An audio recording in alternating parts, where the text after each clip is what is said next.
Hello అండి, అందరూ ఎలా ఉన్నారు? ఇంకా మన ఛానల్ని ఎవరైనా సబ్స్క్రైబ్ చేసుకోకపోతే ఇప్పుడే వెళ్ళి సబ్స్క్రైబ్ చేసుకోండి. ఈ వీడియోలో వచ్చేసి కార్తీక పురాణం 16వ అధ్యాయం అండి. స్తంభ దీప ప్రశంస. వశిష్ఠుడు చెబుతున్నాడు, ఓ రాజా, కార్తీక మాసము దామోదరునికి అత్యంత ప్రీతికరమైన మాసము. ఈ మాసమందు స్నాన దాన వ్రతాదులను చేయుట, సాలగ్రామ దానము చేయుట చాలా ముఖ్యము. ఎవరు కార్తీక మాసమునందు తమకు శక్తి ఉన్న దానము చేయరో అట్టివారు రౌరవాది నరక బాధలను పొందుదురు. ఈ నెల దినములు తాంబూల దానము చేయువారు చక్రవర్తిగా పుట్టుదురు. ఆ విధముగానే నెల రోజులలో ఏ ఒక్కరోజు విడవకుండా తులసి కోట వద్ద గాని భగవంతుని సన్నిధిని గాని దీపారాధన చేసిన ఎడల సమస్త పాపములు నశించుటయేగాక వైకుంఠ ప్రాప్తి కలుగును.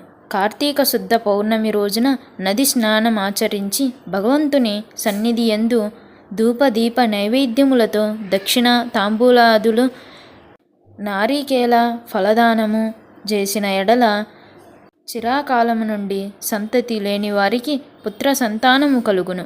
సంతానము ఉన్నవారు చేసినచో సంతాన నష్టము జరగదు. పుట్టిన బిడ్డలు చిరంజీవులై యుందురు.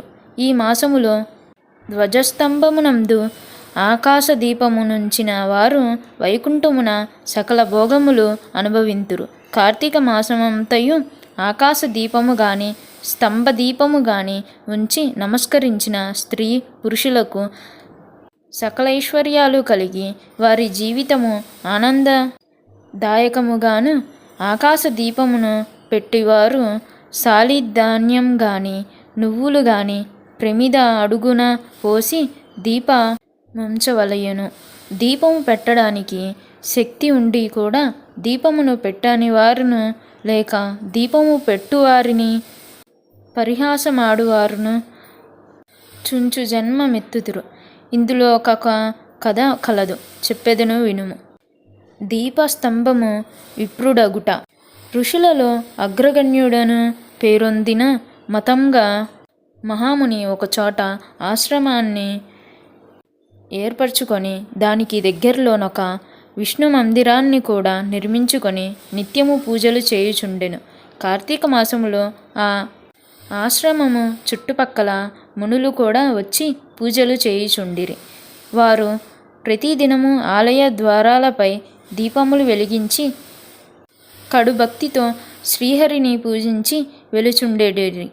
ఒకనాడు ఆ మునులలో ఒక వృద్ధుడు తక్కిన మునులను చూసి, ఓ సిద్ధులారా, కార్తీక మాసములో హరిహరాదులు ప్రీతి కొరకు స్తంభదీపము నుంచినచో వైకుంఠ ప్రాప్తి కలుగుతుందని మనకందరకు తెలిసిన విషయమే కదా.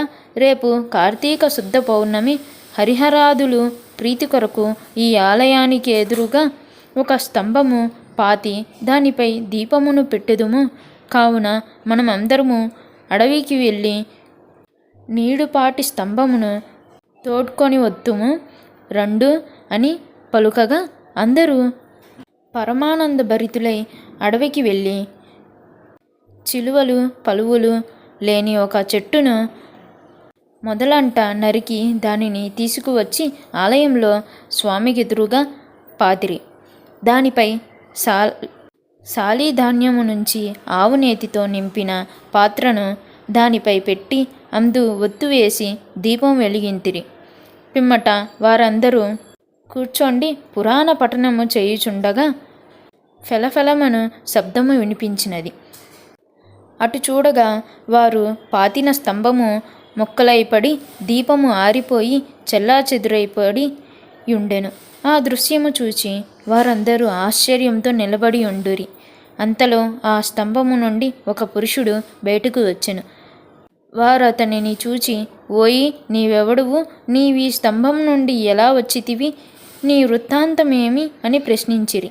అంతా ఆ పురుషుడు వారందరకు నమస్కరించి, పుణ్యాత్ములారా, నేను క్రిందటి జన్మమందు బ్రాహ్మణుడును ఒక జమీందారుడును.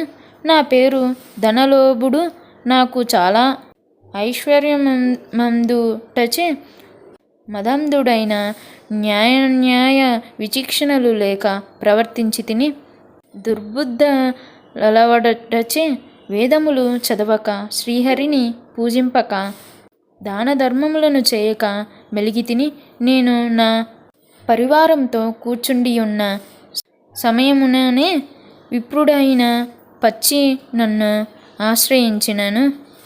అతనిచే నా కాళ్ళు కడుగుంచి ఆ నీళ్లు నెత్తిమీద వేసుకోమని చెప్పి నానా దుర్భాషలాడి పంపుచుండేవాడిను. నేను ఉన్నత స్థానముపై కూర్చుండి అతిథులను నేలపై కూర్చుండడని చెప్పేవాడిని.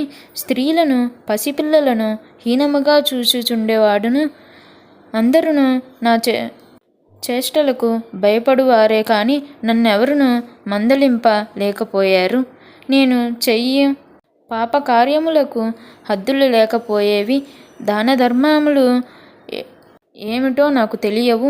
ఇంత దుర్మార్గుడైన పాపినై అవసాన దశలో చనిపోయి ఘోర నరకములు అనుభవించి 1,00,000 జన్మలయందు కుక్కనై 10,000 జన్మలయందు కాకినై 5,000 జన్మలయందు తొండనై 5,000 జన్మలు పేడ పురుగునై తర్వాత వృక్ష జన్మమెత్తి కీకారణ్యమందుండి కూడా నేను చేసిన పాపములను పోగొట్టుకొనలేకపోతిని. ఇన్నాళ్లకు మీ దయవలన స్తంభముగా నేను నరరూపమెత్తి జన్మాంతర జ్ఞానినైతిని. నా కర్మలన్నీయూ మీకు తెలియజేస్తిని. నన్ను మన్నింపునని వేడుకొనెను. ఆ మాటల ఆలకించిన మునులందరూ నమితాశ్చర్యమైంది. ఆహా, కార్తీక మాస మహిమ మెంత గొప్పది! అదియునుగాక కార్తీక శుద్ధ పౌర్ణమి మహిమ వర్ణంపశక్యము కాదు.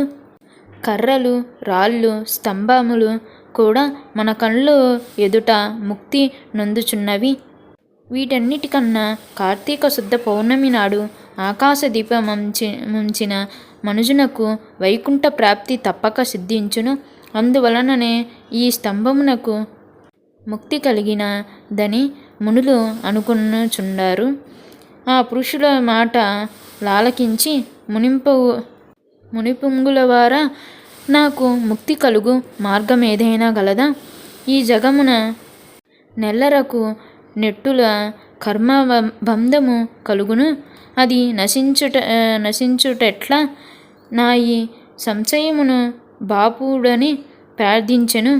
అక్కడ ఉన్న మునీశ్వరులందరూ తమలో నొకడొకు అంగీకరముతో స్వామి, మీరే అతని సంశయమును తీర్చగలే సమర్థులుగాన వివరించడని కోరిరి.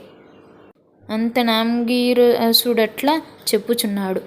షోడశాధ్యాయము 16వ రోజు పారాయణము సమాప్తము. Thank you for watching.